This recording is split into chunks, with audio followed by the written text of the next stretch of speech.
Hello, hello. Hello, everybody. Happy Saturday. Happy weekend.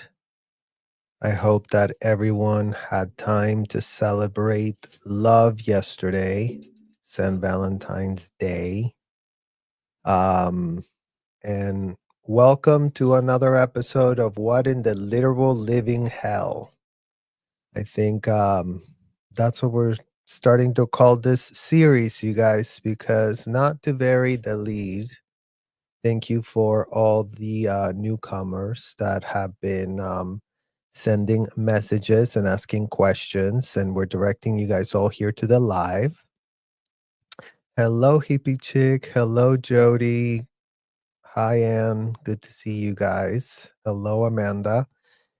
And we want to get started with discussing, you guys, this thing here with Rebecca Minkoff that, again, is we're analyzing and putting on the public record all the things that don't make sense.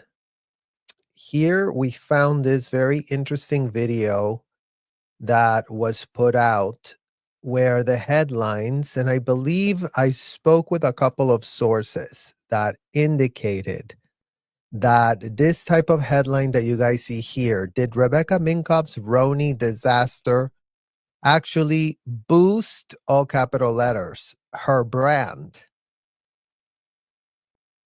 So this is from some random website, YouTube, sorry, Breezy Report, with 30 views 7 days ago, which was coinciding with all the rollout of all these headlines coming out to sanitize, to obfuscate, to take the so-called attention off of the actual heat that was coming on Rebecca, right? Because you guys have to understand, this was all prepared for.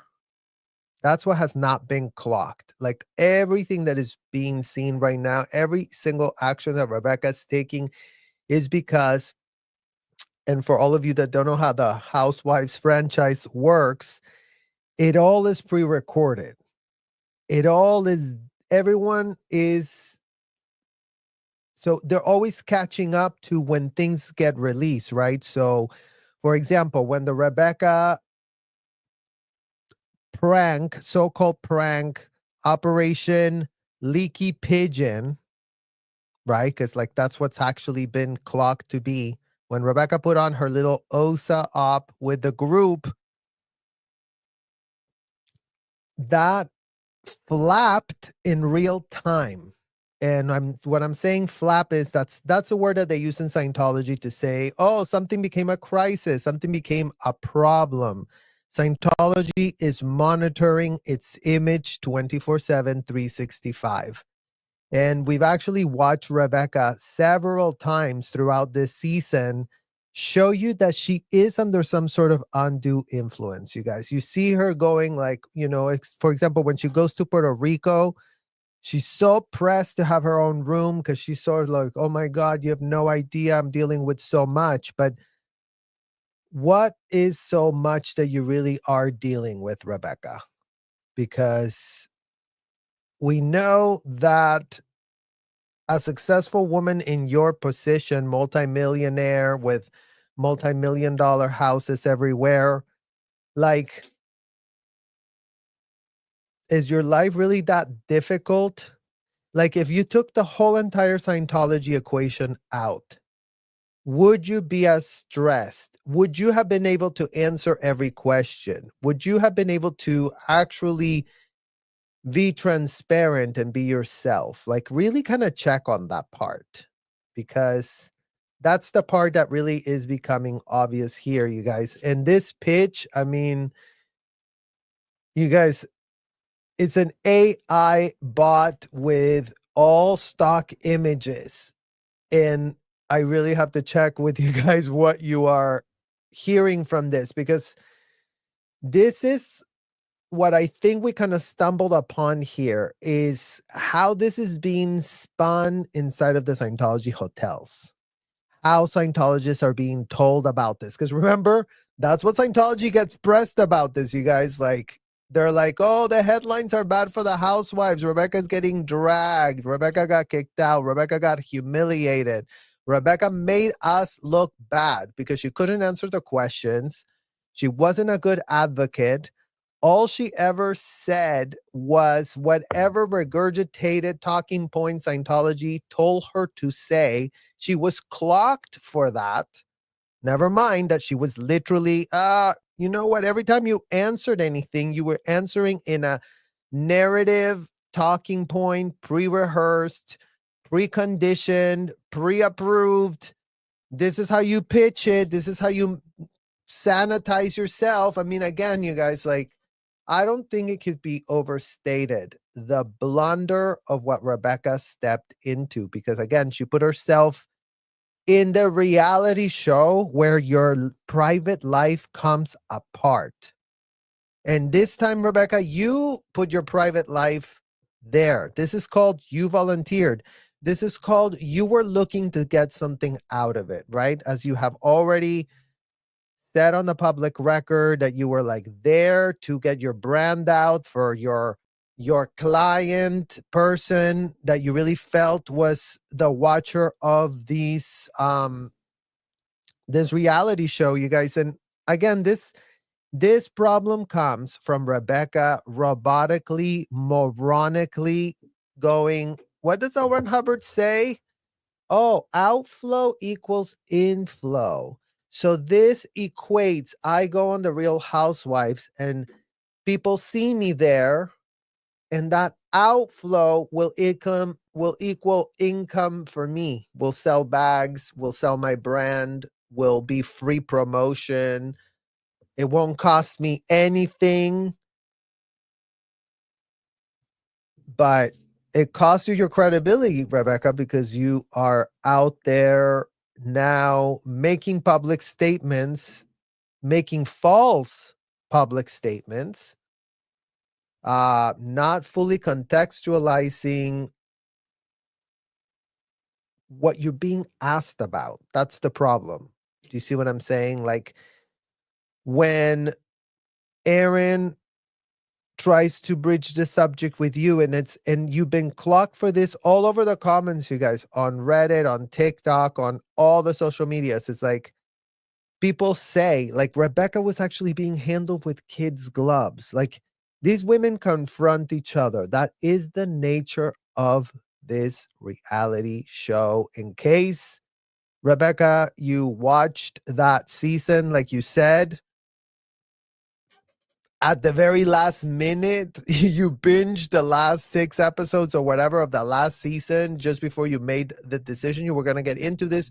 There's a part, Rebecca, that is called confessions, right? That's where you are confronting each other. There's a confrontation that is going on, Rebecca. That is like literally the DNA of the show.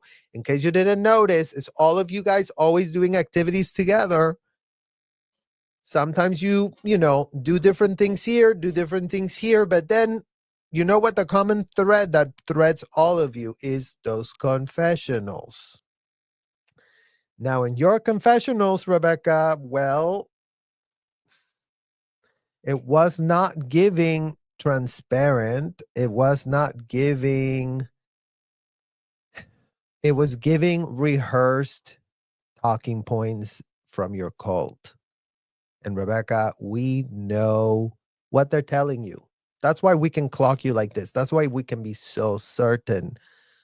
Don't project and go, oh, they are attacking me. These are the facts, Rebecca. We're just exposing what the facts are. We're exposing your position fully with context, right? Like, how many OSA handlers are handling you right now? How many ethics officers at the AO are handling you right now since you're now an OT? How many OSA flag people are fully aware of this flap? How many people in the president's office, Rebecca, are CC'd every time your name is now being brought up as a mother, a Scientology mother that has 4 kids ages 13, 10, 7, and 2. And like we said already in our other live, because again, this is statements you're putting out on yourself when you were asked, how do you want to be remembered as a mom? You said, paraphrasing, you want to be remembered as very unconventional, walks around naked, and answers all your kids' questions about sex. So for anyone who didn't see that, go check the live, because that's what came out of Rebecca's mouth. That's what she wants to be remembered as a mom. Imagine being a mom that gets asked that question and with a full straight face. Like, this is you doing it to yourself, Rebecca. This is you calling for help. And you know what? We're taking you on that call. We're taking you on that call. We're saying, hello, something's wrong here. Rebecca Minkoff is purporting she wants to be remembered as an unconventional mom that walked around naked around her kids and answered every single sexual question. Why are you answering that type of questions if you have a 2-year-old, a 7-year-old, a 10-year-old, a 13-year-old, Rebecca? Like, in what world is that the most important thing you need to be remembered as a mom? I think it's a valid question. You should really be asking that to yourself. You really should be asking that. Why in the literal hell is that your answer?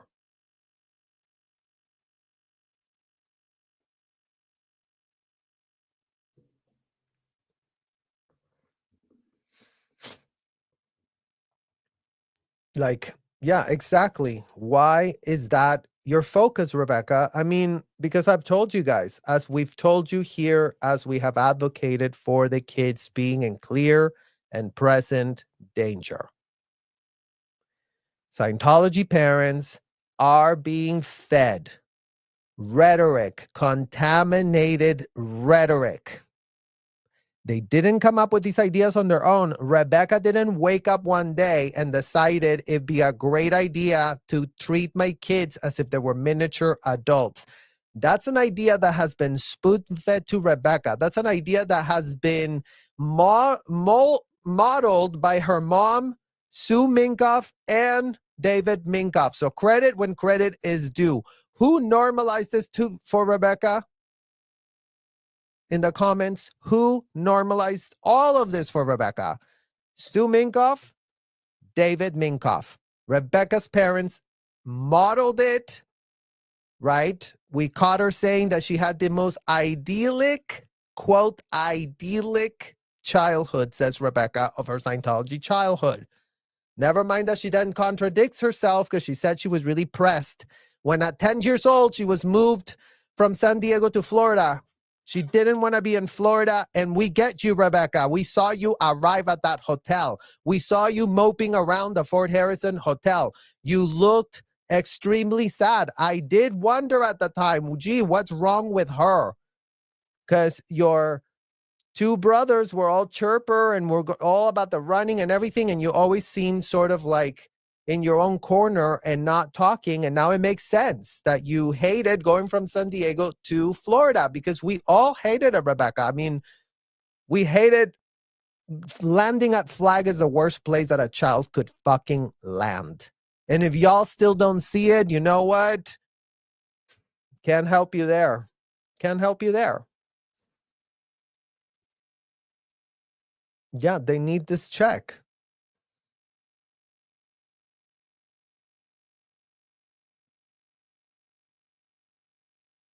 YRB, it is time to highlight the millionaire donors that are active in the Trump administration and politicians they love support being appointed to key offices. I mean, yes. Yes. The Operation Safe Pointing the government of the United States from OSA is alive and well. Breaking news for nobody, in case nobody has a clue. case nobody knows anything, in case everyone is just like, oh, what in the, oh, we have no idea. Check the OSA manual. It's the Guardian's Office manual. It's what these people have been running their entire sham under. Those policies are written. It's an espionage. It's corruption. It's racketeering. It's all that is wrong with everything to do with Scientology, that is not here to save a world, that is not here to help anybody but themselves, especially those people at the OSA office, especially those people at the executive positions of Scientology that are day in, day out, 365, 24/7, following the words of a convicted felon. Words that when they get role played in the physical universe end up in a problem. And yes, I mean, there's only so much time and energy and space and time that I have, you guys. And again, it's like, it's all this chaos. So maybe, we could start getting, more protesters involved in doing that, because I'm covering the kids angle. Every single video that I do is to advocate for the kids inside, and to contextualize and to put all the receipts and answer all of y'all's questions. I mean, if you have questions, bring them on, put them there. I never get super chats. I don't give an F. Put your question, put it in capitals, and we will answer it. We're here to answer questions. We're here to get to the bottom of this horrific, disgusting situation that shouldn't just be happening 24/7, willy-nilly, like nobody understands what the problem is. So we are coming here to do these lives, and we are contextualizing everything that's going on in these hotels, not because we don't want to talk about this shit. It's the most disgusting, vile thing anyone would have anything to do with. But here we are doing that work and answering y'all's questions and letting you know every day that kids are stuck at that hotel and everyone is playing dumb and everyone's pretending that, they're there to save a world. But you know what? Is the year 2025? Go check the goddamn calendar and come to present time. It's really just that simple. And yeah, the people that are politically getting involved with these people, go do y'all's fucking research. I mean, damn, we're putting all the receipts, all the facts, all the things that we're saying exactly like, who was it that said it? You guys, Biggie, right? Talking a lot of shit because we can back it the fuck up, given that it happened to us as those kids.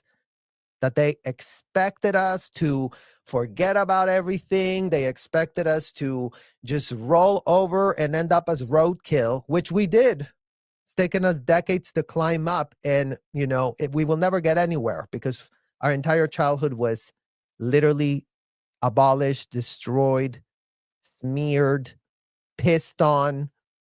There's nothing there that none of us are working with. In case that hasn't been clear, just in case anyone goes, oh, why is...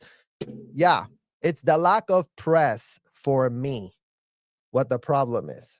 Do you see what I'm saying? It's a lack of press over this specific issue. Again, because everybody wants to go and talk about a lot of really, funny things. But, there's a lot of stuff involved in this subject, and none of it is actually funny whatsoever. It's actually disgusting. It's literally beyond.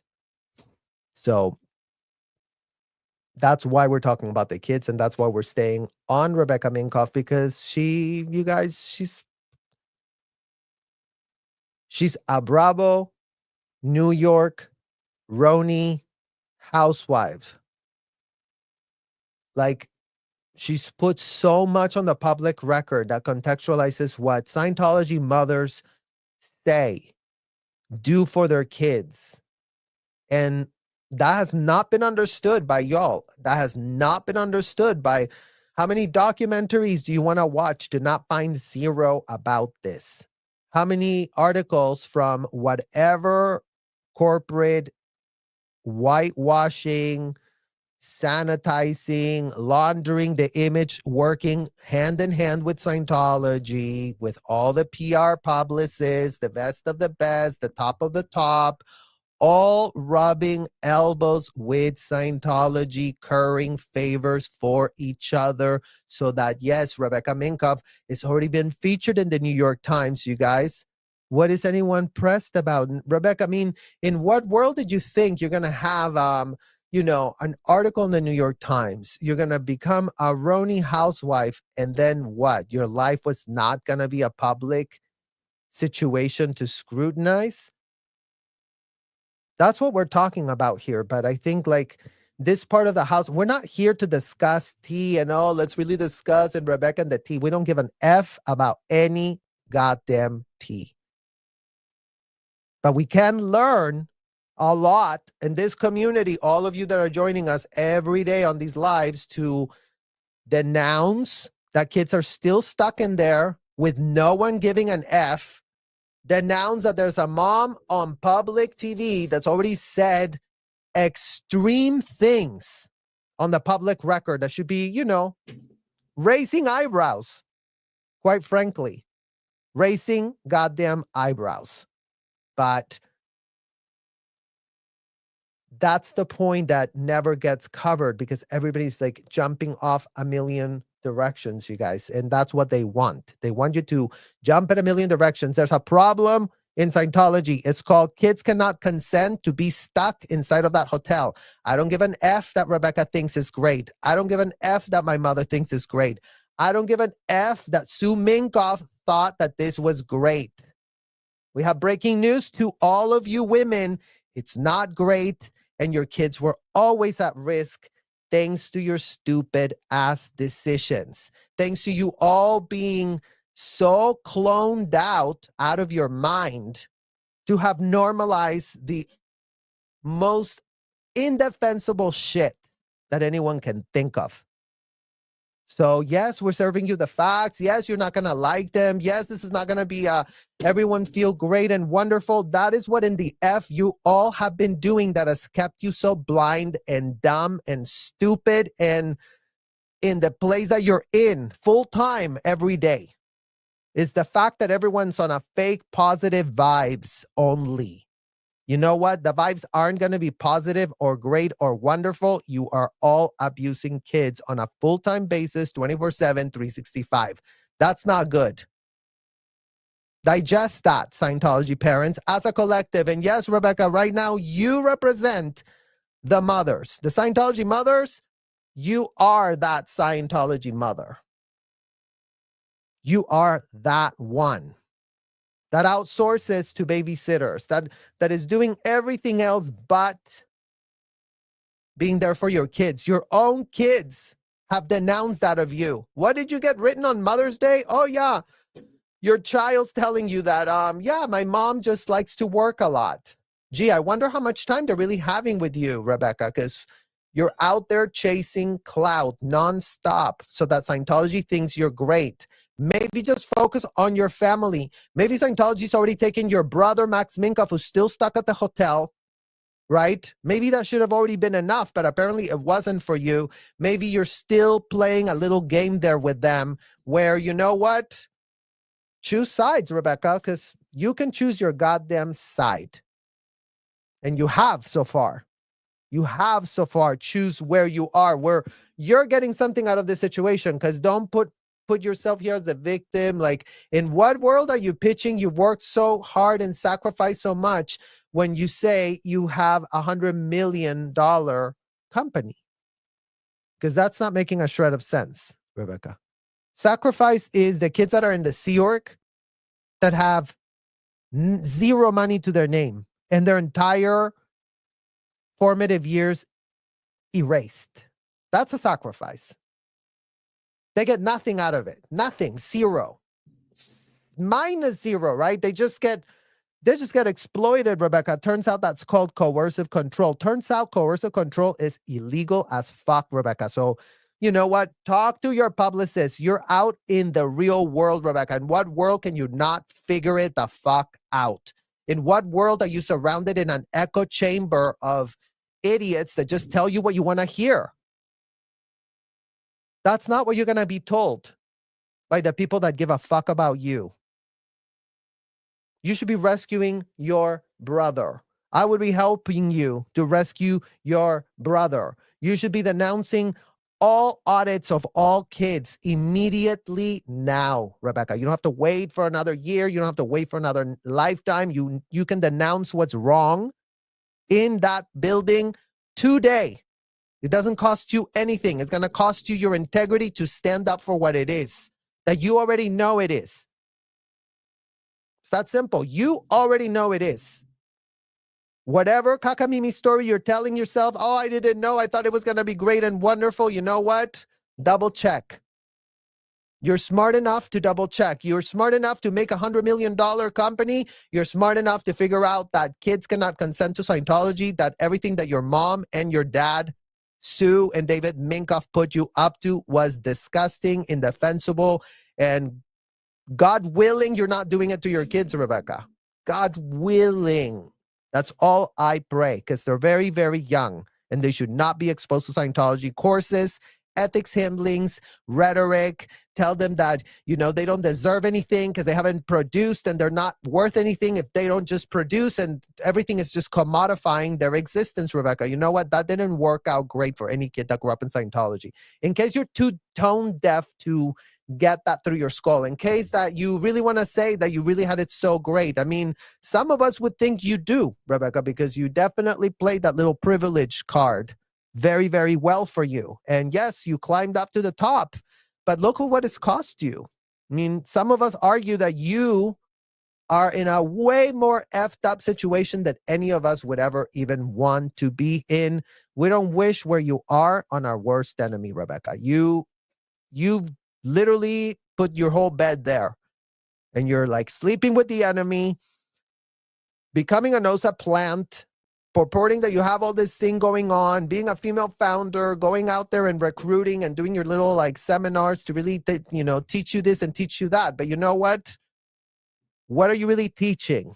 And who are you really outsourcing from all of that? And why are these videos being put up about you where, you're trying to spin if the Roni disaster was great to boost your brand? And a lot of determination. And over the years, she has built an empire that includes everything from handbags to apparel. She's known for her chic handbags and trendy apparel. Her designs have been worn by celebrities and fashion enthusiasts alike, making her a staple in the wardrobes of the stylish and the fashionable. Her brand is synonymous with modern, effortless style, and she has a keen eye for what women want to wear.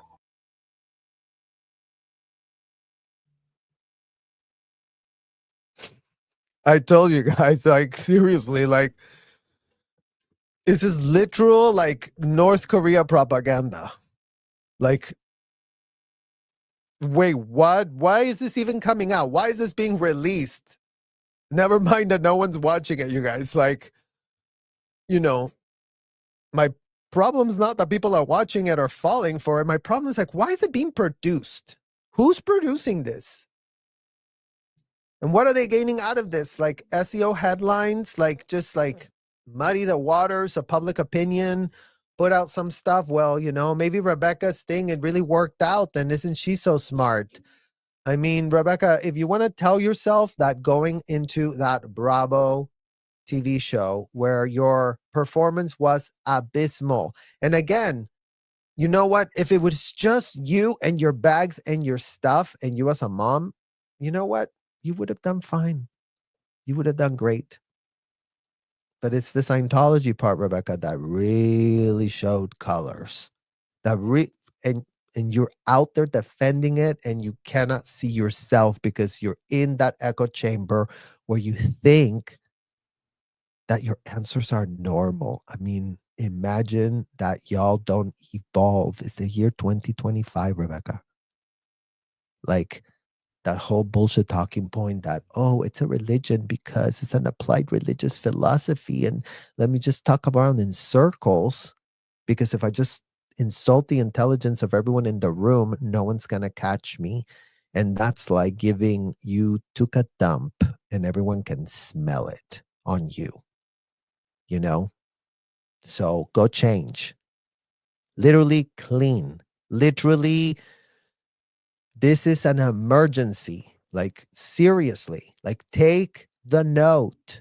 Take the note. Stop saying that, no, we were doing great at the hotel. Everyone misunderstood us. Everyone didn't get it. No, Rebecca, you put yourself there.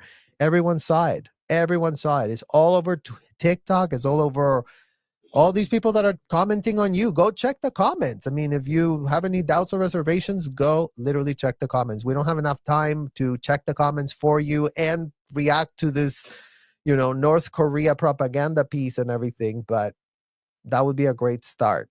But in 2023, she stepped into a new realm, reality TV. This was a surprising move for someone who had always been behind the scenes, creating and designing. The world of reality TV is vastly different from the fashion industry.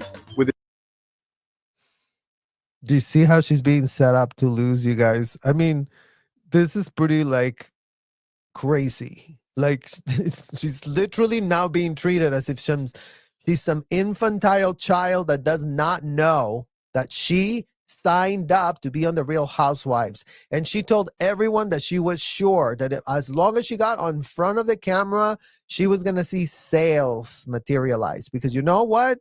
It's been working for you, Becky, to do that, right? Like, we could go way back to where this all started, where you had all the weeklies pushing your brand, helping you sell. So as much as you go, the media is really this and the media is really that. The media has been in your pocket. Please. The media has been in your pocket, and whoever your publicist is that got you that New York Times gospel by Rebecca Minkoff, they're in your pocket too. So why are you acting so shocked? Why are you acting like, whoa, oh my God, no. Your stuff, you've made yourself 1000% public today, Rebecca. Literally, that's on you. That's on you. And yes, it's shocking that you went on reality TV. I couldn't have been more shocked. It was, I think now in hindsight, from everything else you've said and from everything else we can kind of conjure up with what you're saying and keeping track of all the contradictions you're putting out, it's giving that, yes, you said your business came crashing down, right? Around the pandemic time. So it's you were looking to have some sort of comeback where you're going to, what was it? Apply that formula condition that tells you, do the successful actions again. So what was the successful action before?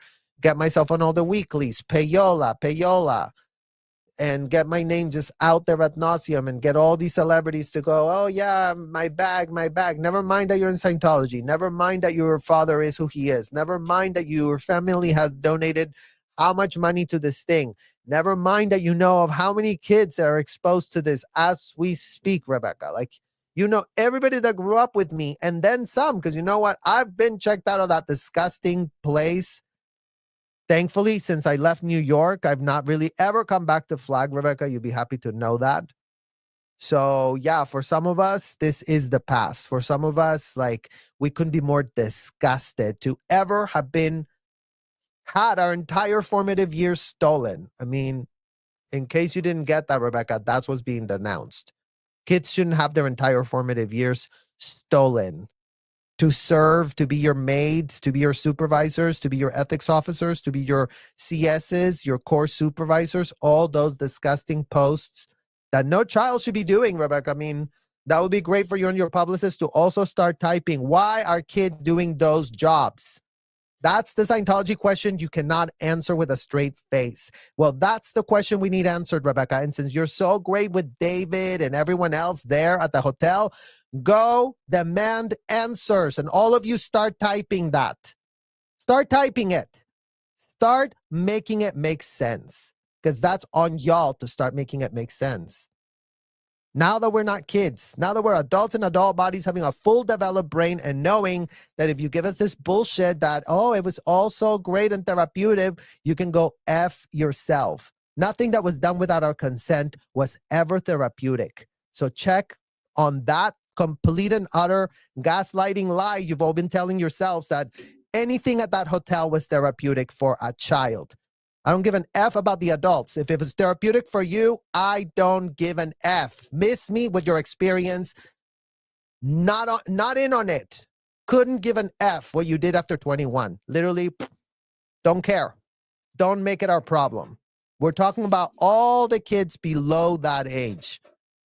In case it's not clear, in case everyone wants to lump every kid like it's been done for the last 70 years, because that's what everybody wants. Oh, the adults and the kids all in a cult, and then the adults had a problem, and David was beating them, and everybody had a hard time when they were there. Did they sign the contracts? Yes. Were they consenting adults? Yes. Did they read the L. Ron Hubbard policies, procedures, rhetoric, everything that was pitched in those policies? Yes or no? Were there grown adults as they were reading that garbage? Yes or no? Turns out that is a yes for all of that. So in what world did they not know?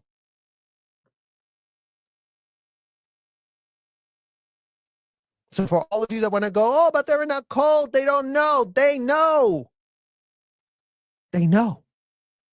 They're doing it. They're doing it right now. They're auditing kids right now. They're sending them to an ethics handling. They're telling a kid that they're a disgusting, degraded being. They're blaming a kid for, having an adult come take advantage of them. They're doing it with a straight face. It's happening 24/7, 365. It's being reported. It's being put in KRs. It's being written down, documented, sent to OSA, sent to the ethics officer, sent to the president's office, sent to all manner of people that are, reading these reports. So in what world does someone want to say that they didn't know, that they have no idea, that they have no clue, that everyone there is just some person that needs to go be saved, to continue to infantilize the adults, which is exactly what the problem has been since the very beginning. All of these adults are infantile degenerates. That's the state that L. Ron Hubbard left them at. Okay. And yes, we're advocating for them. This is not a dig. This is not does anybody think that you want to sit here and really go, my mother is an infantile degenerate. My father is just an infantile degenerate. They have no scruples.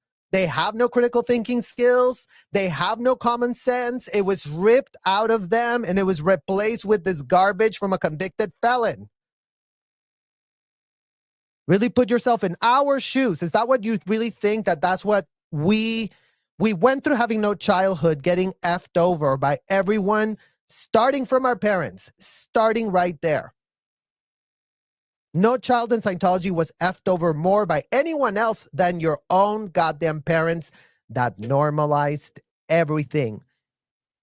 The ones that betrayed all the kids are their parents. The ones that are in a treason condition AF are the Scientology parents. The ones that, what was it? Hats not wearing was the pitch. Oh, you didn't wear your hat. Well, imagine what mothers in Scientology were not wearing their hat. Were not being mothers. They were being L. Ron Hubbard clones. They were working in service of L. Ron Hubbard, not in protection of their kids, not in the best interest of their kids, pretending that their kid was an adult. That's the infantile degenerate state that we're calling out on these adults. They need help. They need an intervention. They need to be told no. They need to be told to stop being infantile degenerates. It's not going to work as a full-blown adult. Oh, but I really thought that L. Ron Hubbard did say. No one gives a fuck what you thought that L. Ron Hubbard said. And they told me at the hotel that I should really agree with everything. Well, you know what? Double check if you really should. Double check. Go actually get an attorney and then check with that attorney that will have the professional capacity to have your back and your best interest. For all of you Scientologists under the radar and everyone else that wants to pretend that anything there was done in the best interest of anyone. If everyone's still too stupid to follow anything, go check the L. Ron Hubbard policies, procedures, and the OSA manual. Because none of you will be able to explain a shred of a thing. That's how you've been all caught with your pants down. Literally, all Scientology parents, all Scientology mothers, you have literally been caught with your pants down. You're all out of your literal mind, in an infantile state, being complete degenerates, and you don't want to be told that. Well, you know what? Tough shit. Be told. Be given the facts. Stop being stuck in an echo chamber of people that agree with you, because if you're still too stupid to get it, that's how you fucking got here in the first place, by sticking to echo chambers. And if you don't think that Scientology hotels are an echo chamber, then again, you're playing dumb. Because you know what? All the proof is in the literal pudding. We're not going to have to explain to you literal common sense. Like, there's got to be a point where you start literally open your goddamn eyes, because you're not babies. No one that we're talking to in these lives, you guys, is a baby. Rebecca, you're not a baby anymore. I'm sorry that Sue treated you like an adult in a small body back in the day when you were a child and they were yelling at you and screaming at you. And now when you get told the facts and the truth, you try to project that we're the ones with the problem. No, I'm sorry. Like, you have a problem, Rebecca, take it up with your mom. She's the one that put you at the hotel. So before you really start trying to go, oh, they don't know what in the hell they're talking about. We know too well what in the hell we're talking about, Rebecca. So that's the problem. That's a problem right now. And we see that you're getting help from some AI person here spinning like nobody's business. Its own set of challenges and dynamics. Rebecca joined the cast of The Real Housewives of New York City, coming on as a friend of the housewives. This role allowed her to dip her toes into the reality TV waters without fully committing to the intense scrutiny that comes with being a main cast member. Oh, no. Oh, hell no. Do you guys see that little subliminal? So are we supposed to not dig into Rebecca's past because, hey, she was just dipping a toe? I mean, Rebecca, never mind that we never covered your New York gospel article. That could have been covered before, but you know what? I didn't give an F about ever talking about you. But then you did this. You showed up on our path, Rebecca. You put yourself there. Like, and you're putting yourself in an environment, and like, how was it that you said a habitat? This is a habitat, Rebecca, that we're very, very familiar with. Okay, so as much as you felt out of the habitat, you know what? Turns out this is our habitat. This is our habitat. We're confronting you. We're telling you what it is. We're telling you what it is. We're telling you to wake up. I mean, if you guys watch The Housewives, go and look at that clip of Erica Girardi telling that woman that she really has to defend herself from PK Dorit because, you know, they're going through this whole divorce and they're like 6 months before they get to 10 years together, Dorit and PK.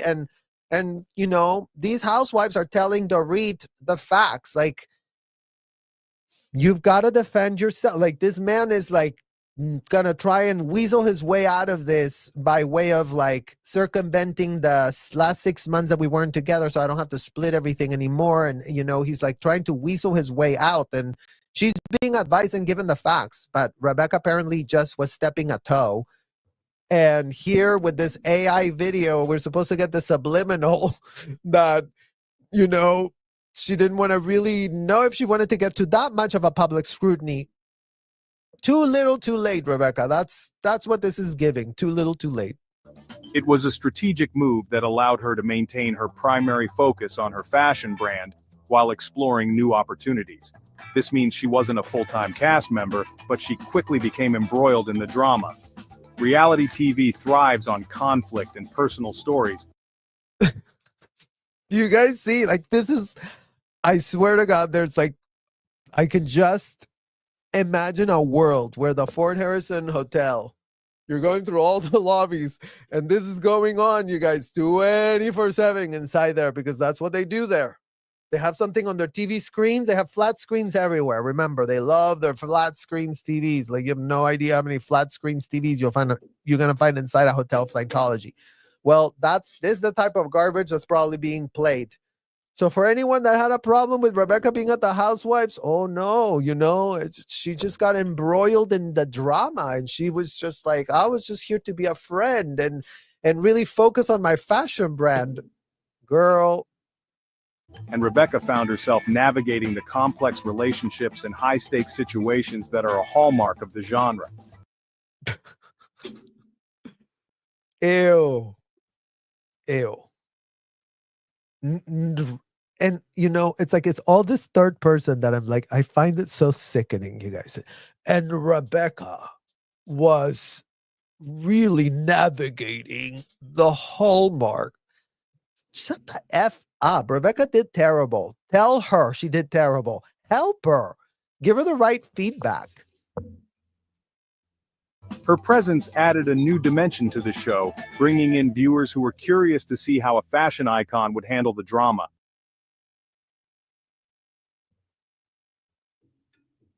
You guys. The fashion icon. Imagine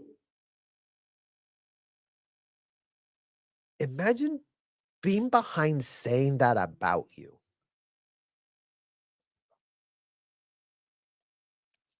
Are we supposed to believe that this video just showed up out of everywhere and it's just pitching us Rebecca as you calling yourself an icon, Rebecca? Come on. Come on. Like,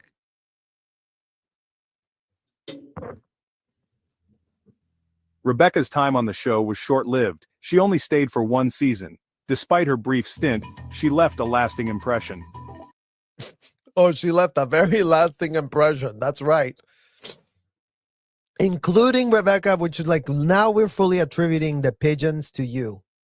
If you guys saw the pigeons all through the Real Housewives, that's what we're attributing to Rebecca's OSA operation leaky pigeon. The thing that made the least sense out of the whole entire season. The season finale, the thing that got cut out was Rebecca going. She said she was only there for an hour, you guys, and get this. She's like, oh yeah, I was only there for an hour. And then they cut out all this, conversation that we were having about the prank.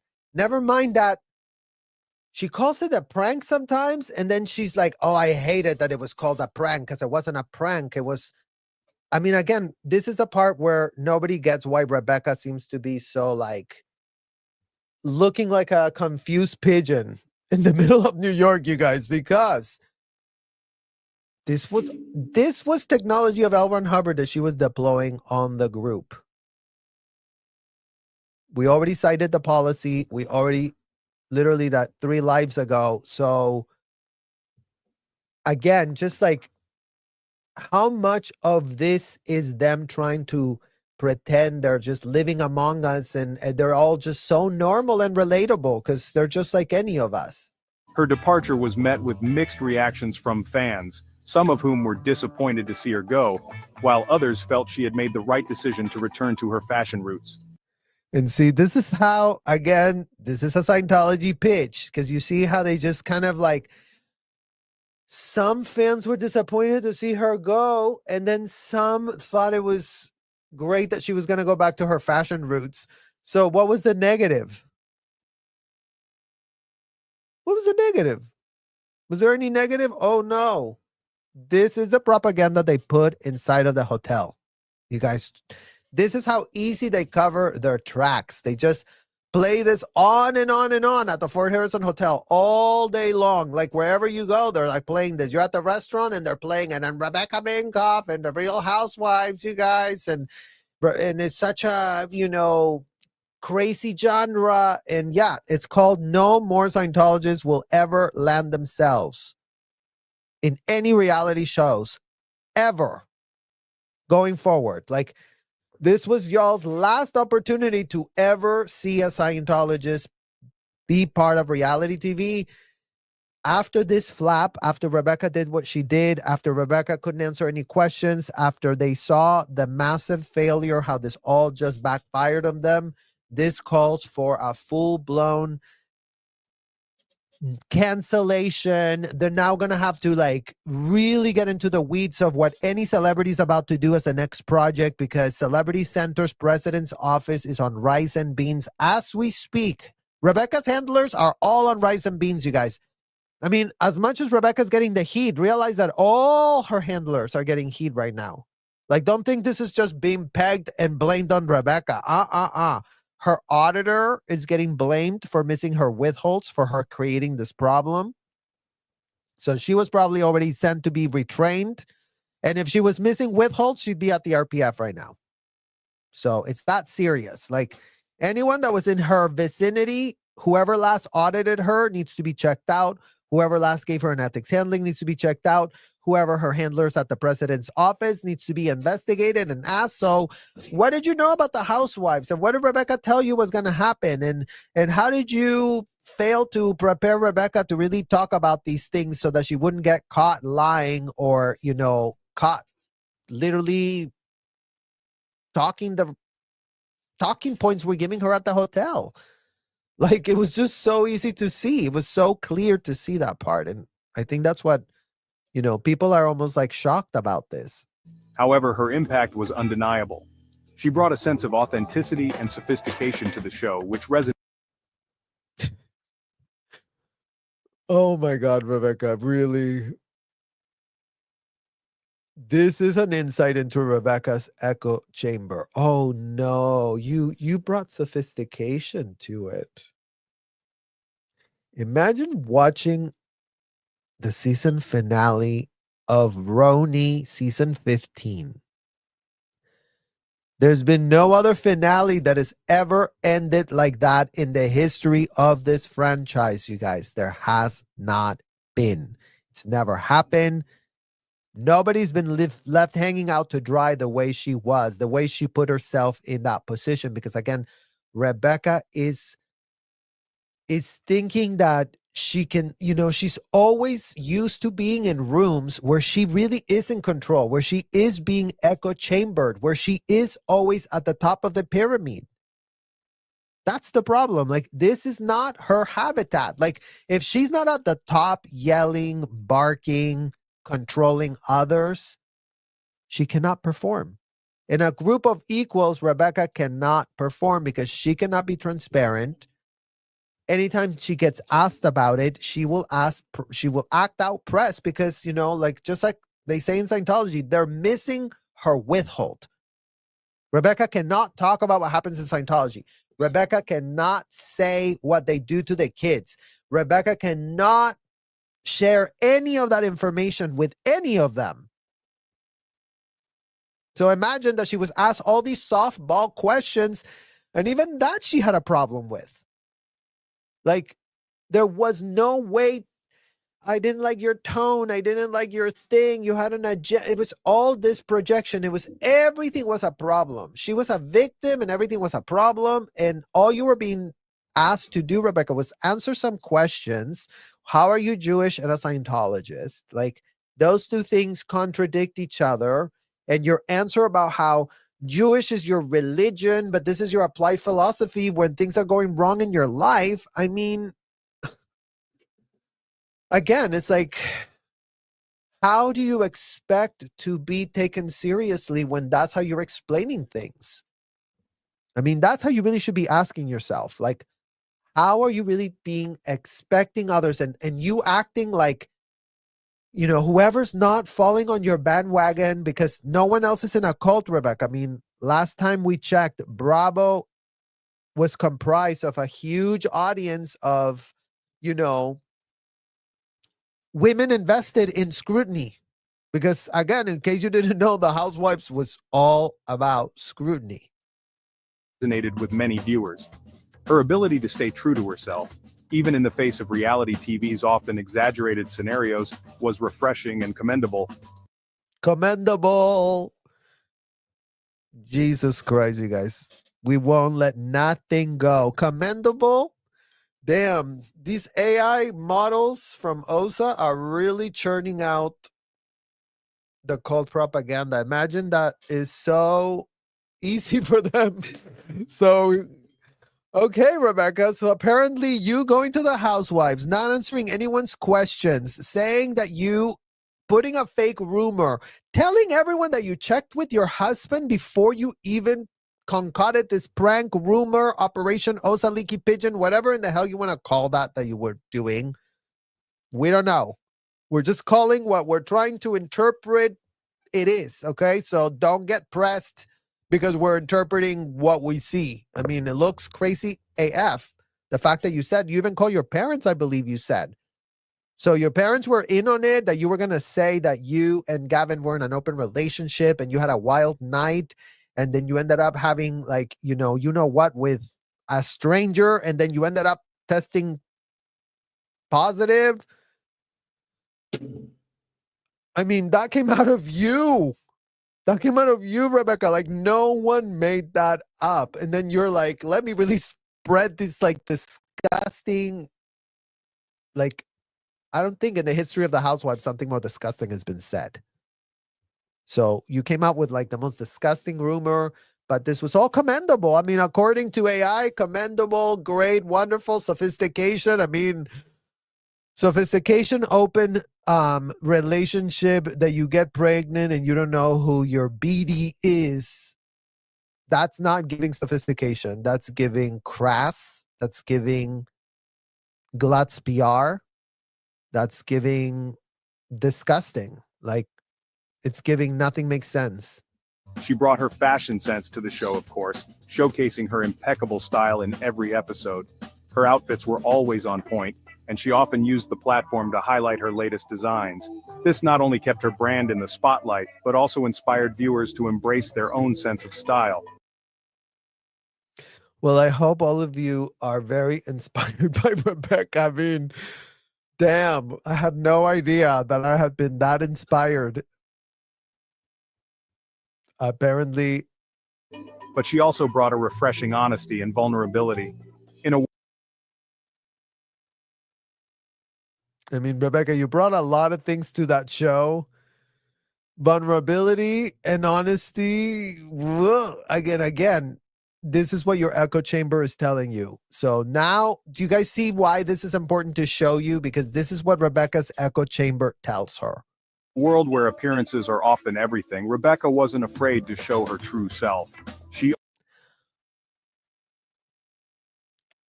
See?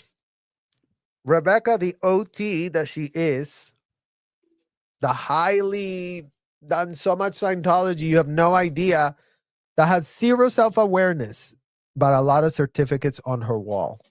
Imagine that. Imagine you have so many certificates and all they certify is that you have zero self-awareness. Keep cashing in on the certificates, you guys. Keep going to your hotel and cash in on those certificates because every one of them that you collect shows the lack of self-awareness that is going on in your literal life. Like 1 inch over your nose, you cannot see. She opened up about her struggles, her triumphs, and the realities of balancing a demanding career with personal life. You didn't open up. You didn't open up. This level of transparency was rare and appreciated by many. Oh my God. Apparently, you guys, Rebecca's the most transparent and everyone's appreciating it so much. This level is unprecedented. No one has ever heard of it. No one's ever seen it. Yeah, Rebecca, damn. Imagine they're calling you transparent and you're lying about so much. So much. Rebecca wasn't afraid to speak her mind, whether it was about fashion, business, or personal matters. So she wasn't afraid to speak her mind?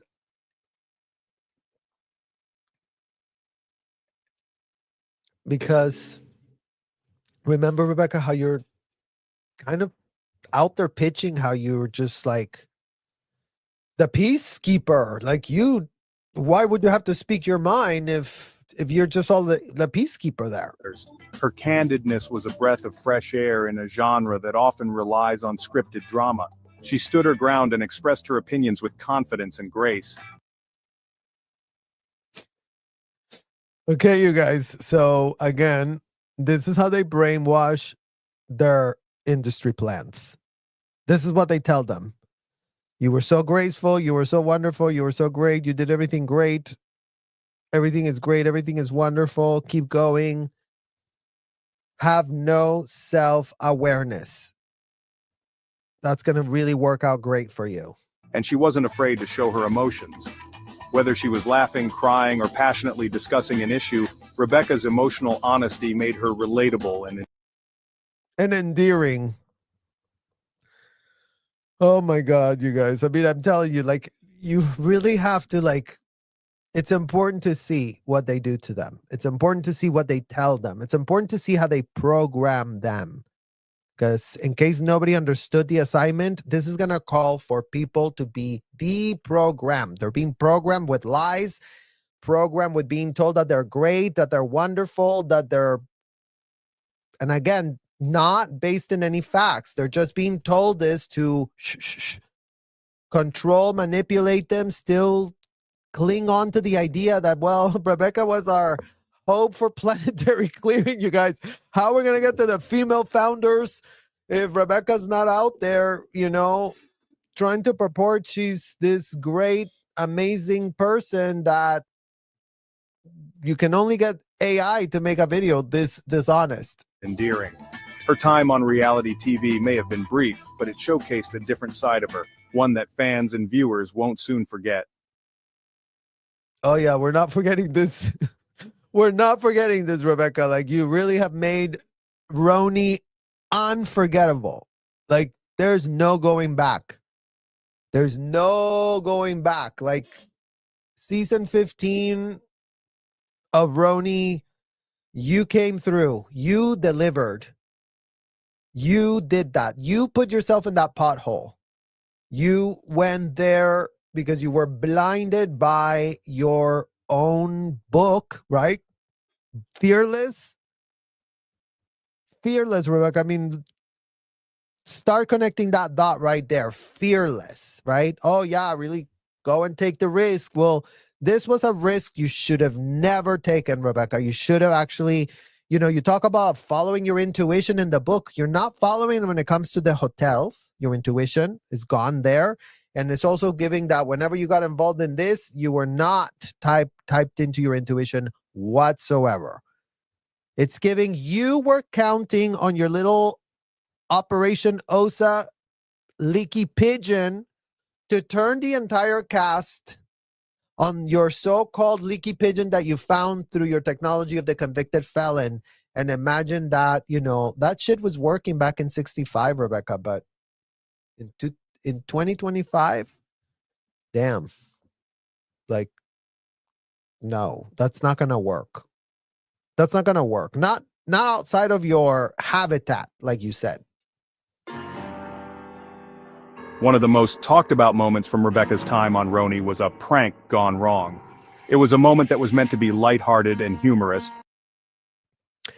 Oh, the prank where Rebecca said to, out of her literal mouth, put out there, let's tell the girls I'm pregnant and that I'm having sex with random guys and that my husband and I are completely okay with that lack of a boundary, to end up in a situation where, yeah, that she could get knocked up and not know who the baby daddy is. Yeah, let's put that rumor out there.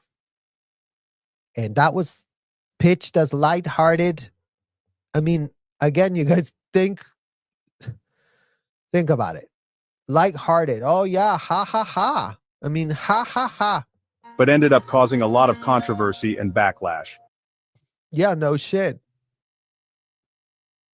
In what world did you not think this was going to create controversy and backlash, Rebecca Minkoff? In what world did you think that going into the archives of a convicted felon to look for your little magic spell, for your little magic potion? Oh, how did he say? How do I get rid of pot stirrers? In this case, the pot stirrers were the people that were missing your withhold, Rebecca. The people that were like, I don't know, Rebecca, just like, my intuition tells me you're not being transparent or clean. And what do you do when you get confronted like that? What the hell? La la la. That's your issue. That's your problem. You're attacking me. Blah blah blah. My religion. Blah blah. It all started with with a joke about you being a Nordstrom rack, which I thought was like, yeah, a Nordstrom rack. I mean, what the hell is the problem? Like, I felt like you also fell for that pothole. Like, somebody said that you're a Nordstrom rack and that's a fact. Then why would you? It felt like you were defending something the whole time. I mean, so much so that you made a whole deal. You made a whole YouTube about you going to Nordstrom rack with the people from Page Six. I mean, again, you guys, this is like, I'm sorry, but this is so like convoluted beyond. And then here we have the pitch of what's being pitched at the hotel, guaranteed. The prank was orchestrated with the intention of adding some drama and excitement to the show. The prank was orchestrated with the intention to add drama to the show. These shows aren't supposed to be fabricated. The problem that Rebecca's so-called prank, so-called Operation Leaky Pigeon from OSA didn't get anywhere with anybody is because, yes, reality TV is not scripted. Yes, situations are going to happen when these women are together. It goes without saying. But to go out of your way to plant a fake plot line, that's not reality TV. That's giving Blake Lively. She wants to go and do something that she wasn't hired to do. Oh, I really want to do this. Oh, I really want to do that too. Oh, I really want to be, creating this and creating that. Rebecca, why didn't you just stick to being a housewife instead of trying to plant stories and make up drama and construct it? Nobody was asking you for that. That's how tone deaf you are all at the hotel. That's how tone deaf your team is. That's how tone deaf your husband is. That's how tone deaf your parents are. You all agreed that the technology of a convicted felon was a great idea to put on national TV because you thought, oh, no one's going to find out. No one's going to know. I mean, who's going to know? Well, you know what? We know, Rebecca. We know. We know what you're doing, and we're telling you what you're doing to your face. But it quickly spiraled out of control. She was involved in a scheme with fellow cast member Erin Litchie. She was involved in a scheme. Damn, Erin. Now, mind you guys, Erin doesn't like Rebecca anymore. At the season finale, she was just like, I've never met anyone more self-absorbed than you. I don't know you. She brought her in, mind you. Erin brought her in. So by the time by the 3 month, what transpired in 3 months of them filming was enough for them to be like, you know what? I don't know you. Reverse disconnection. That's what it's called, Rebecca. Just so you don't get all like, oh, but what?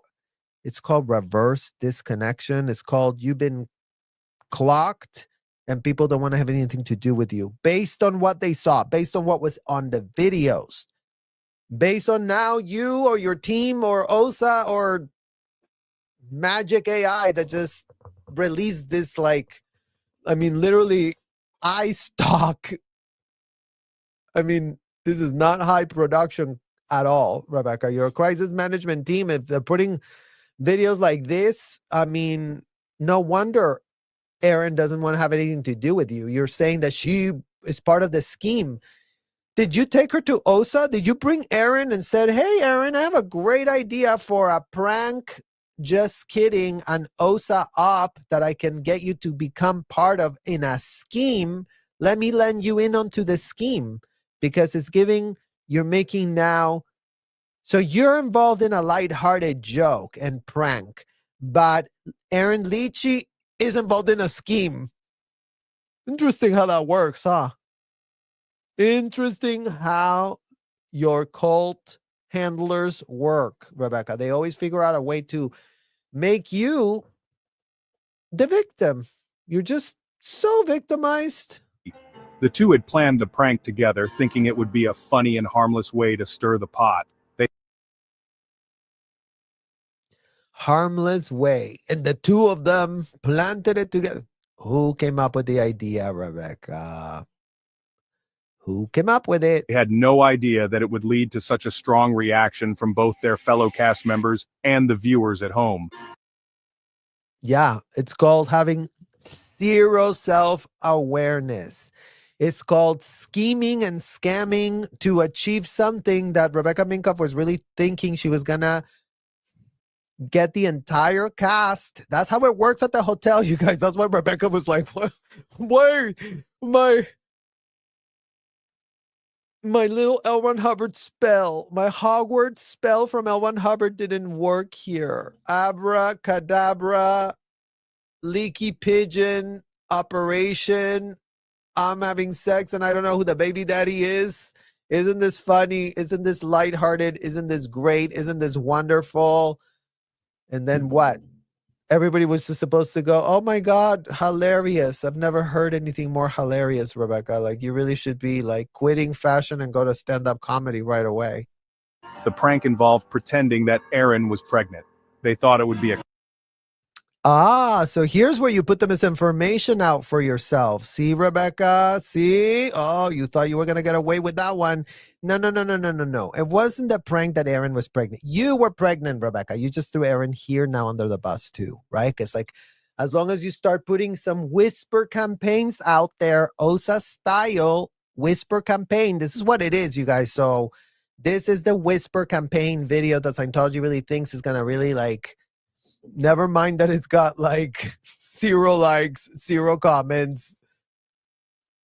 Crisis Management 101. clever way to catch someone in a lie, as they believed one of their castmates was spreading false information. No. As you, Rebecca, was spreading false information, you are the one that came up with a cockamamie story that you and your husband have an open relationship where you are so wild, where you're just so open, where you're just such a sexual freak that you literally have guys inside you and you don't know which one of them impregnated you. So how many times do we have to literally, I mean, in what world is that normal to say something like that and then to say, oh yeah, someone else is spreading the false rumor, where you put it out on yourself? Like, that's the part that you always forget. It's like, if somebody's spreading a rumor, why don't you just catch the rumor? Why you have to fabricate something so disgusting, so vile, so coming out of nowhere? I mean, in what world would people not be freaked out if there was a mother that had the amount of kids you have, Rebecca, doing that for herself? I mean, seriously, like, no, I'm sorry, but no. The idea was to see how this person would react to the news of Erin's fake pregnancy and to expose their dishonesty. Whose dishonesty? Whose dishonesty? Rebecca was like, she's the dishonest one because I made up a fake rumor. I put it out for myself and then she got told. And yeah, maybe she didn't come and double check with you. But I mean, honey, the ship has left the station. This is called self-inflicted Glutz PR. You put this out for yourself, Rebecca. It wasn't about the dishonesty of the person that put, please, come on. The goal was to expose someone who they believed was a liar. However, the prank backfired. And you see how like the AI is like, however, it did backfire. Yeah, no shit, it backfired. It's a disgusting one. Instead of revealing the truth, it created a whirlwind of confusion and hurt feelings. The reactions from the cast were not what Rebecca and Erin had anticipated. Some were shocked, others were angry, and a few were genuinely hurt by the deception. Viewers were confused and upset by the prank. Many took to social media to express their disappointment and frustration.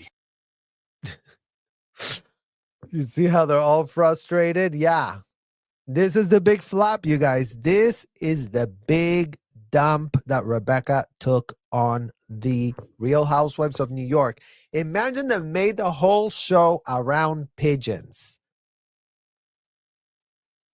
But they still don't know that that was Rebecca's cult Operation Leaky Pigeon tactics used in real time, in reality shows. That's how these people they really do lean on their technology, you guys. Rebecca does go there when she has, what does she say? When she's got anxiety, when she's got problems with communication, she goes and gets advice from there. Well, when she got told that her bags were at Nordstrom Rack, she got real pressed.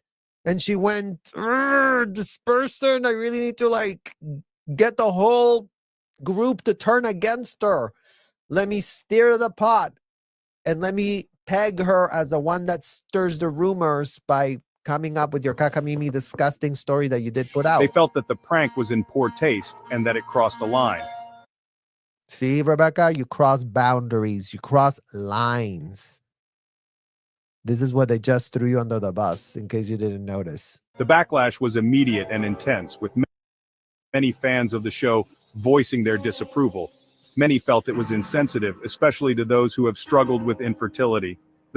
Yeah, especially to those who had struggled with their fertility, Rebecca. You're there making jokes about how you just get pregnant by some random whatever and that you don't give an F and that you're just that. Like, I mean, again, that's the rumor you put out, Rebecca. Like, as much as you want to make yourself the victim, like, you are the victim of your own stupidity. And yeah, it sucks to be you right now. It sucks to be you. It sucks to have said that. It sucks that you had no self-awareness, no filter, no common sense.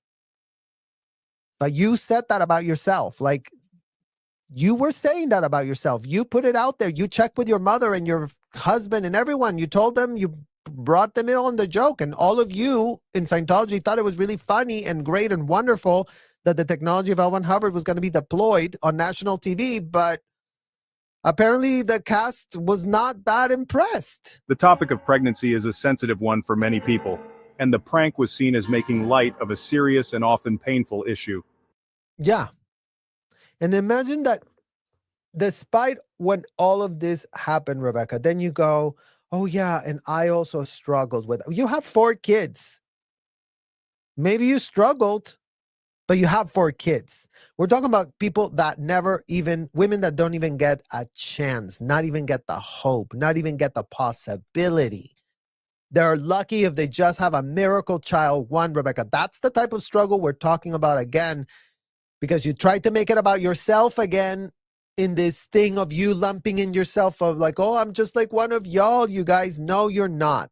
You're not like anyone else, Rebecca. You've been spoon-fed to a position that you purport the cult had nothing to do with you, and you couldn't have more organically raised to the top due to your quote-unquote hard work, right? But you had no what? Extra help from the cult? Double check. Double check on that.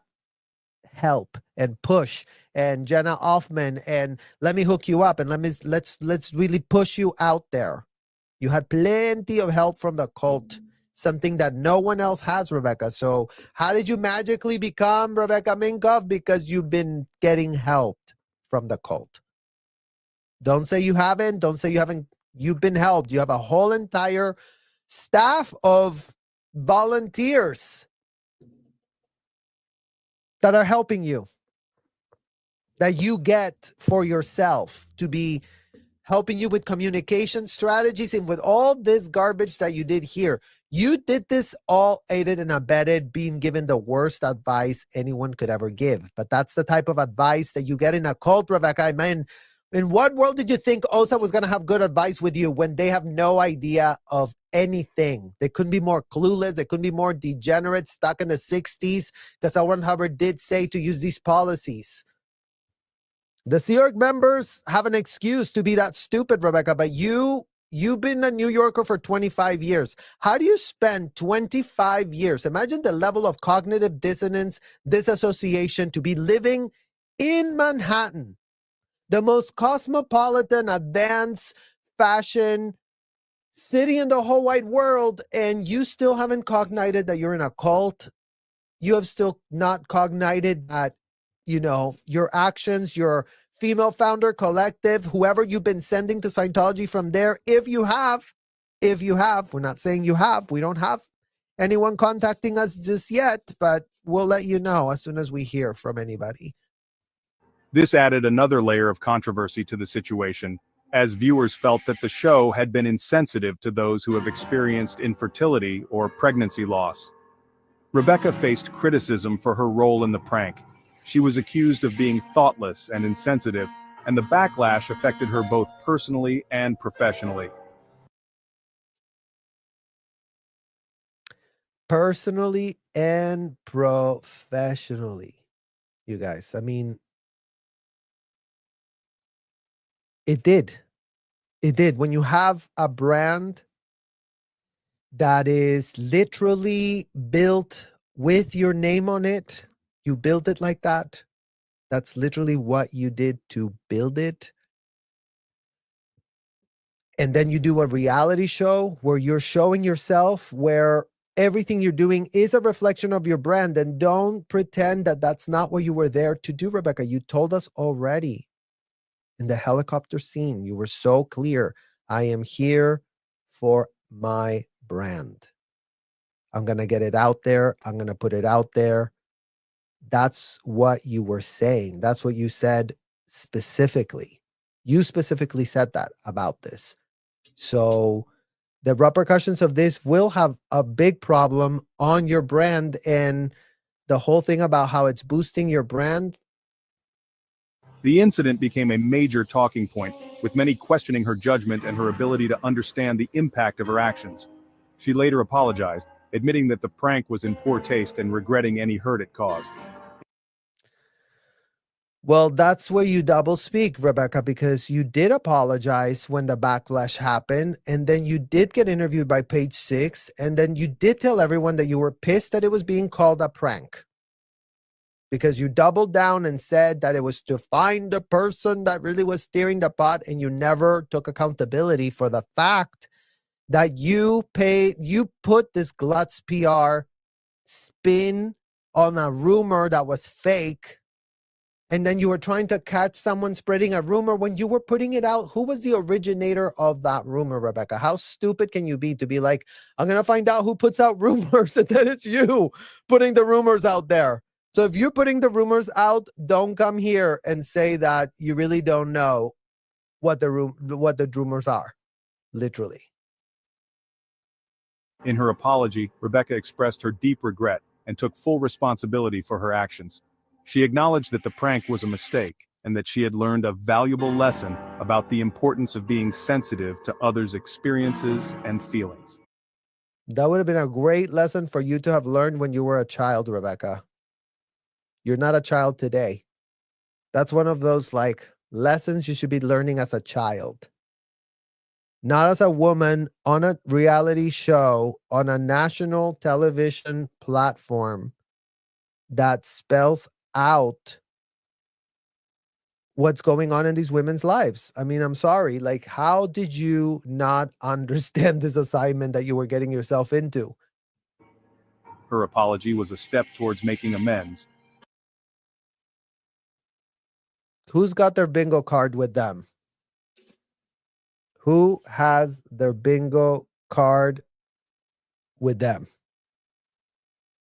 Making amends. So we already got, what was it? Making amends. And I mean, how many more Scientology words do we have to find in this thing?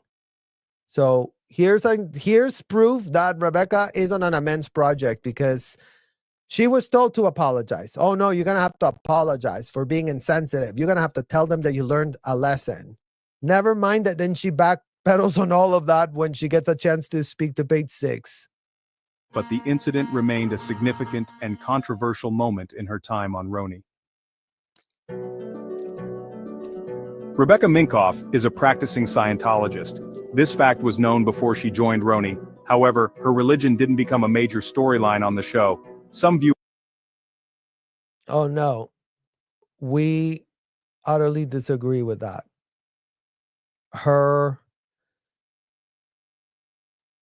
She is a story of the show. She's definitely a story of the show.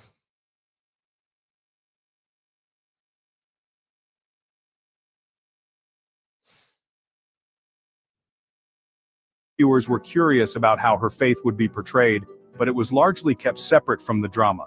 Rebecca did address her How her faith Her faith was the drama. Her faith became a drama because she couldn't answer anyone's questions, because she couldn't be forthcoming about anything, because she didn't make herself available.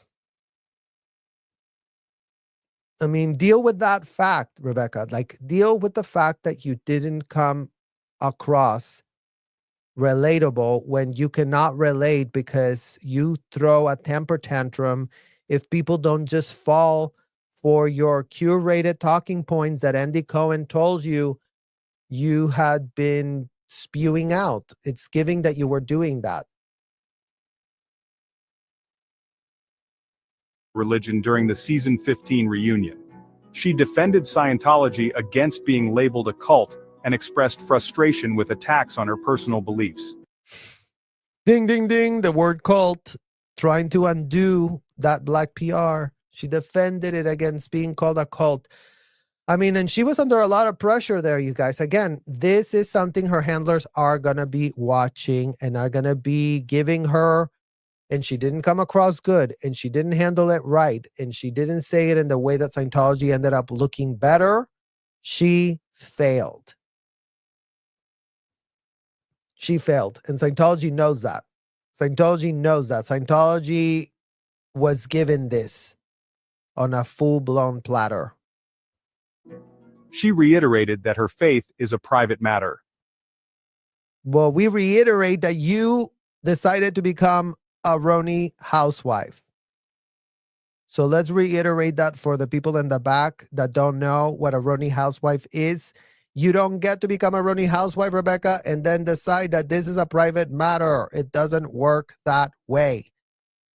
It's like you like to want to have your cake and eat it too. That's what this is giving. It's like everything has to be according to what, so that you were selling bags, so that your brand would be out there, so that your customer would really get to know you, so that you didn't want the drama. You didn't want to share. So you thought, oh, let me just cruise on by with my bags, handing it out to the girls as if that's going to win you any influence. But it has in the past, unfortunately. I mean, that's probably like your success is that OSA op, that you show up with a big bag and then women feel that they owe you something and then you pull a favor. I mean, that didn't work for you here because these women can buy themselves anything. And they even told you that wasn't my style. I didn't want it. Like, it's giving you're just pushing everything for PR, Rebecca, because this is what worked for you before. You did become multimillionaire doing all of this stuff in the past, Rebecca, but that was before there was scrutiny, before you were on a public platform of this nature, before you became a Roni, before you put yourself on that chopping block. Despite the controversies, Rebecca's time on Roni had a silver lining. It gave her brand a major boost.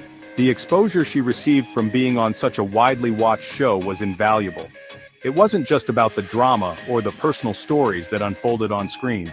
It was about the visibility and recognition that came with it.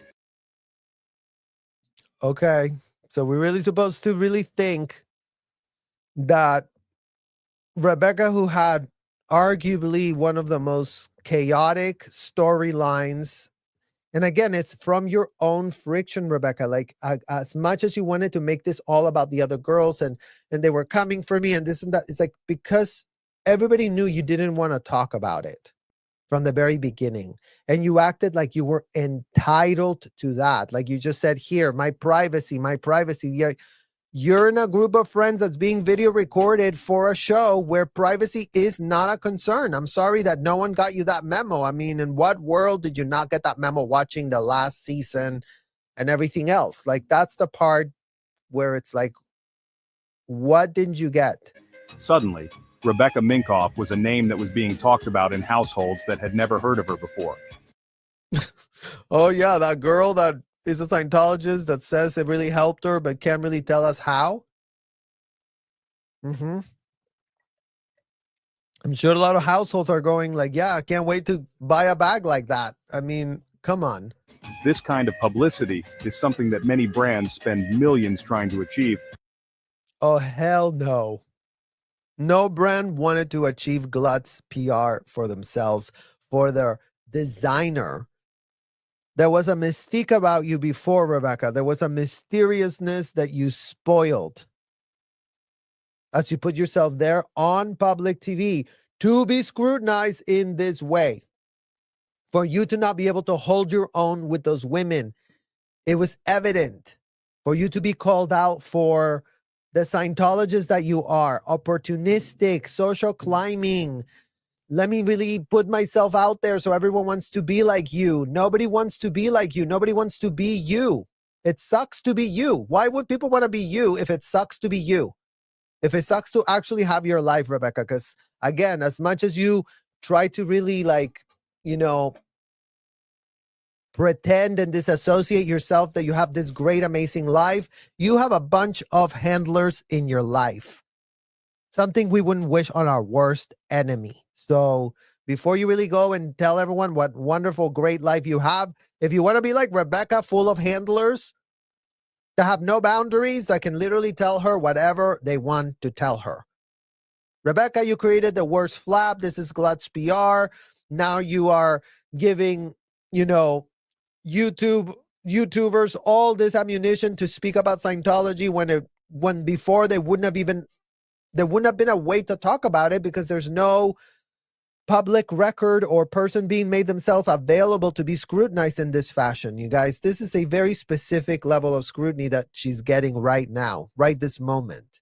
And Rebecca got it as a byproduct of her reality TV stint, appearing on a byproduct was all the scrutiny too, Rebecca. So make the math. See how those things do not collide. See how those two things are out points. Don't make sense. So make it make sense. That's what we need right now, to make it actually make sense. A popular reality show exposed Rebecca Minkoff to a wider audience.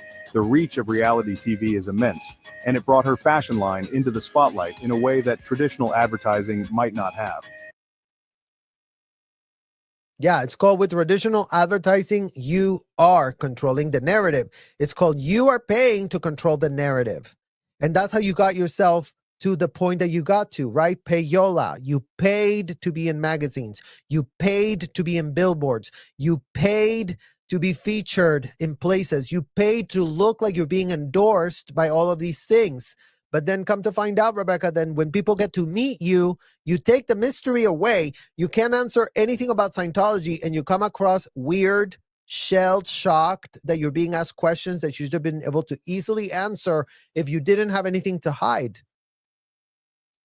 That's just what became evident. Oh, she's hiding something. Oh, she's not wanting to be transparent. Oh, she doesn't want to share. You just thought you sitting there with your glam on was supposed to do what exactly? People who tuned in for the drama stayed for the fashion, and they were introduced to Rebecca's unique style and vision.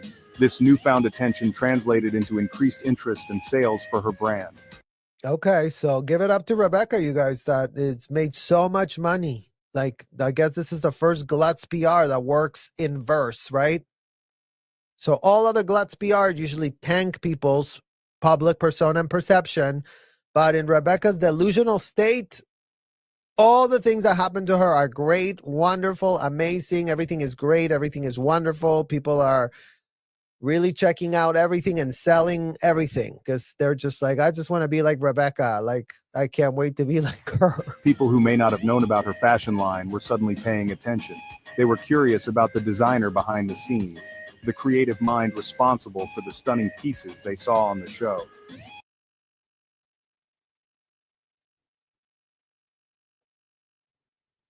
This curiosity led them to explore her collections, visit her boutiques, and ultimately become customers. Do you still have boutiques out there, Rebecca?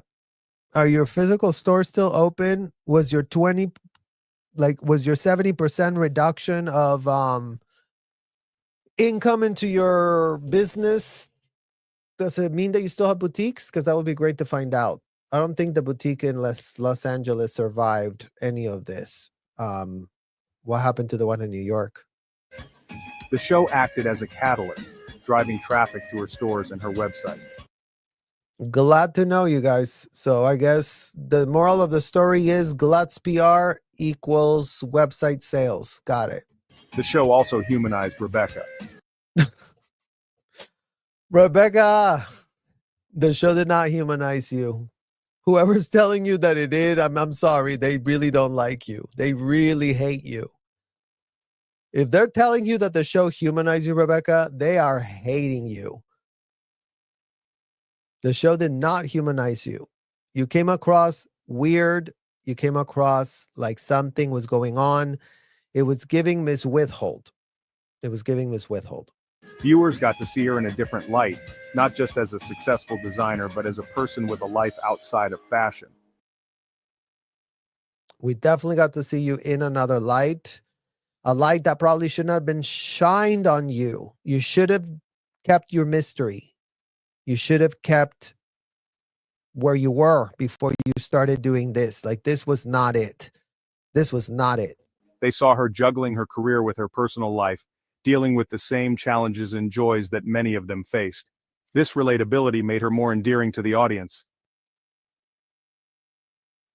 Relatability. Relatability, Rebecca. That would not be top of mind when we think of your Roni experience. Relatability. No, I'm sorry.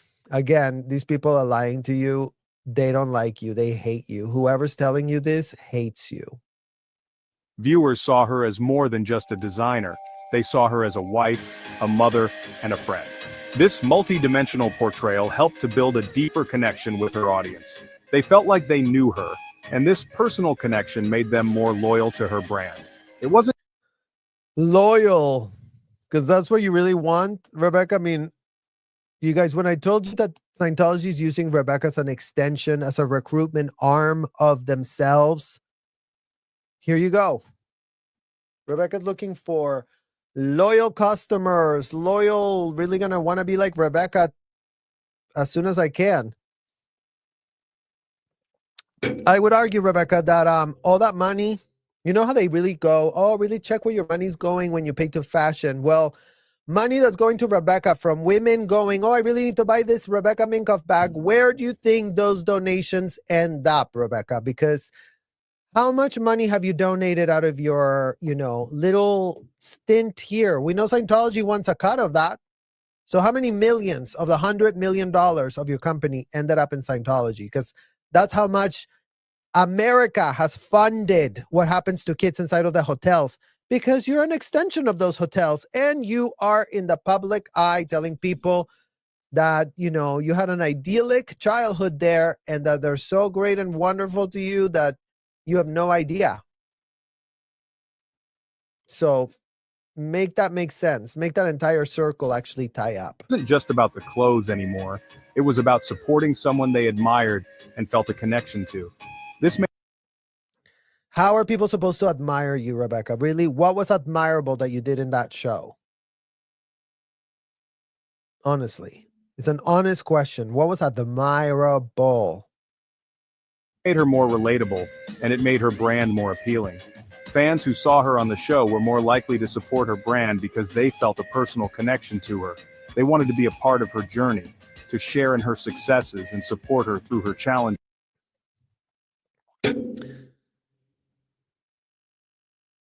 If you've built the so-called $100 million,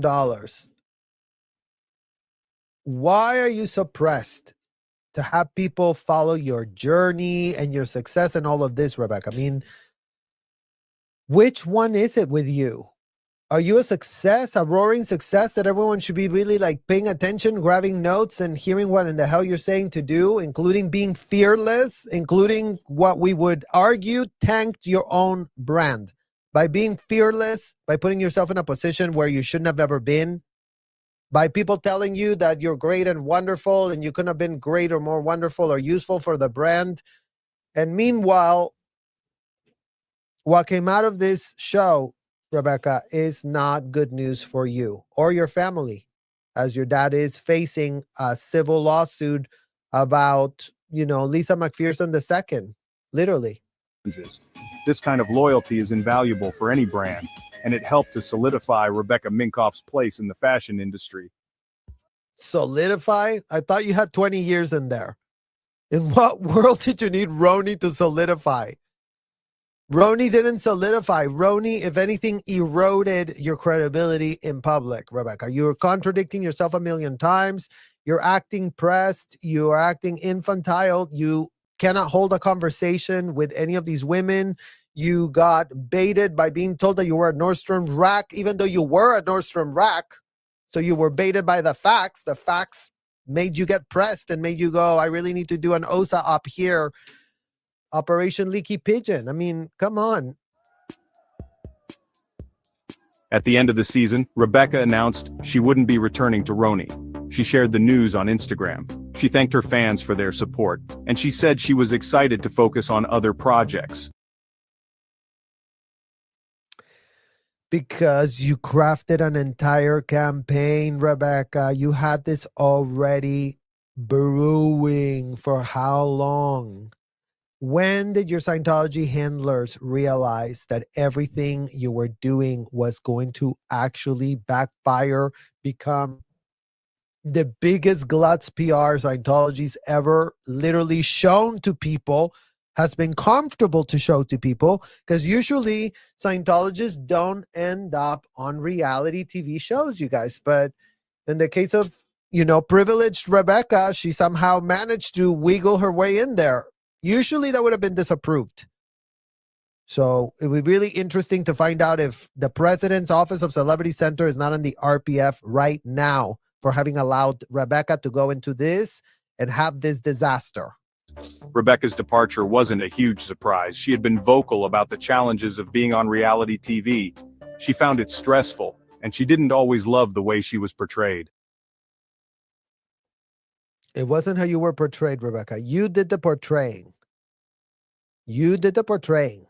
And I would argue, in my own humble opinion, that if they would put more of you, the more they put on you, given the fact that you have no self-awareness, Rebecca, the more that's put out about you, the worse it is. There, I said it. How you were portrayed, you said the things you said.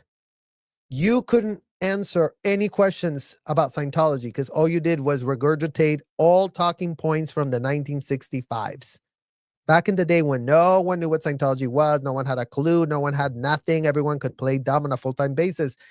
Times have changed. It is the year 2025. So today you're being called out because you have 4 kids, because kids are stuck at the Scientology hotels, because you are a mother, because you represent the problem, because we are calling on the complete and utter stop of the cycle of abuse, Rebecca. That's what's being advocated for. So again, before you turn this into a personal battle about you and this and your ego, this is about the kids that should not be exposed to the childhood you had, Rebecca. If you don't think so, and you're going to really say that it was very idyllic, I mean, double check if you're not lying. Section 6. Beyond Reality TV. Rebecca's next chapter. Leaving Roni gave Rebecca more time to dedicate to her passions. She's continued to grow her fashion empire. She's also... Who's got their bingo card? Empire. Isn't it interesting, you guys, that Rebecca Minkoff, and you know who else loves the word empire, cannot stop bumbling it out of her mouth, pitching it? Literal Elena Cardone. That's what she says. That's what she tells the ladies. I'm going to help you build an empire, you guys. If really you pay a course with me, you're going to really learn how to do an empire. So here's Rebecca and Elena Cardone, 2 of Scientology recruitment assets, selling empires and building empires, and everything is about an empire. Because again, it's all Delulu. They're complete Delulus. It looks like an empire, right? On the outside, it's like Rebecca Minkoff is so successful. It's got all these bags, but you see her, she's not happy. You see her, she's stressed AF. You see her and you're like, she can't even be with her kids. Her kids make art projects at school that says that their mom only wants to work. So those kids are just literally being raised by babysitters. also focused on her family. She has 2 young children. And she's been open about the joys and challenges of motherhood. Rebecca is also a successful entrepreneur. She hosts a podcast called Super Women. She interviews Super women. That is the funnel to go get yourself superpowers at the superpower building in front of the Fort Harrison Hotel. So in case anybody was wondering, is Rebecca has a podcast. Rebecca goes and gives these cacamimi interviews to women that don't know how to do a shred of research, that have no idea how to Google anything, that have no idea who Rebecca Minkoff is, that have no idea who's interviewing them, that are just like, oh, you sold a lot of bags? Great. It's wonderful. You're amazing. You're incredible. That's all it's taken out of all these women that should have been able to do a little bit of research. Apparently, they have not been able to do a shred of research. They have no access to Google, no access to ChatGPT. I mean, incredible. inspiring women, and she's written a book called Fearless: The New Rules for Unlocking Creativity, Courage, and Success. Fearless. Unlocking success when you tanked your company, Rebecca. Like, make that part of the pitch make sense. Because again, you're trying to make something happen. And if you were just embrace who you are and not try to pitch this idea, no one's saying that you haven't achieved things in the world. No one's saying that you're not allowed to have struggles. But it's the fact that you're, number one, doing the PR for a cult by trying to pitch this cult, having worked out so great for you, having literally been on the public record recently calling your Scientology childhood idyllic. Really? Idyllic? You really want to defend that? How about under oath? Would you call Scientology's childhood idyllic? That would be great to know that. Section 7. The Power of Visibility. Rebecca's experience on Roni shows the power of visibility. Even though her time on the show was brief, it had a lasting impact on her brand. It introduced her to new customers. The power of visibility, you guys. This is the L. Ron Hubbard policy. Outflow equals inflow. That's how the stupid technology of this man work. Oh, L. Ron Hubbard said it. Oh, outflow is supposed to equals inflow. Oh, I can be on the Real Housewives and people are just going to go on their computer and start buying because they're going to go, she's on TV, I need to buy. She's on Bravo, I need to buy. I mean, how stupid can these people really be? And it made her a more recognizable figure. Section 8. Lessons learned from the Roni experience. Rebecca's time on Roni was a roller coaster. Your time there was a roller coaster, Rebecca? Does that mean that you consider yourself PTS? Because if you have your bingo Scientology card, mark that word on the bingo card. Roller coaster. Amends project. Like, how many more Scientology words are we going to find by AI? There were highs and lows, triumphs and missteps. But through it all, see, missteps. Do you see the sanitizing language? You didn't make a misstep, Rebecca. You literally stepped in it. It stuck all the way up your heel. It's stuck all the way inside your shoe. It's stuck all the way inside your toes. It's like literally it's everywhere. And you're the only one that's pretending that this was a brand boost. I mean, come on. Rebecca remained true to herself. She learned valuable lessons about navigating the world of reality TV, and she came out stronger on the other side. She came out on the other side, you guys. Section 9. What's next for the fashion entrepreneur? Rebecca Minkoff is a force to be reckoned with. How corny and cheesy does this have to be? I'm literally... You're a force to be reckoned with, Rebecca. I mean, yes. But it's more giving you are due for a full-blown reckoning.